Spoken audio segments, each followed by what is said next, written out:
Hi అందరికీ నమస్తే. ఈరోజు ఉసిరికాయ జామ్ మనం చూద్దాము.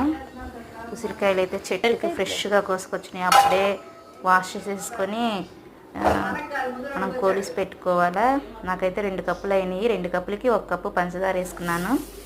ఇప్పుడు ఆ పంచదారని ఉసిరికాయలని కలిపి బాగా వేడి చేసేస్తే ఇంకా పంచదార కరిగిద్ది కదా, ఆ కరిగిన దానిలో ఇంకా ఉసిరికాయలు ఉడికితే సూపర్ ఉంటుంది టేస్ట్ మాత్రం. అవి తలుచుకుంటేనే నోట్లో నీళ్ళు ఊరిపోతున్నాయి. ఒకసారి మీరు కూడా ట్రై చేయండి. మనం ఉసిరికాయలను ఎక్కడ చూసినా ఏముంది అనుకుంటాం, కానీ టేస్ట్ మాత్రం చాలా చాలా బాగుంటుంది. ఒకసారి ట్రై చేయండి. ట్రై చేసిన వాళ్ళు ఎట్లా వచ్చిందో కామెంట్ చేయండి. ఉసిరికాయ జామ్ చాలా ఈజీ ప్రాసెస్గా ఇంకా అలా తిప్పుకుంటూ ఉండాలా. చూడండి, ఫైనల్గా కలర్ మారిపోతూ వస్తుంది. ఉసిరికాయలు కూడా ఇలా కలర్ చేంజ్ అయ్యి గోల్డ్ కలర్ వచ్చేసేస్తాయి. ఫైనల్గా అయితే ఇట్లా వచ్చేసింది. టేస్ట్ మాత్రం చాలా బాగుంది. మీరు కూడా ట్రై చేయండి.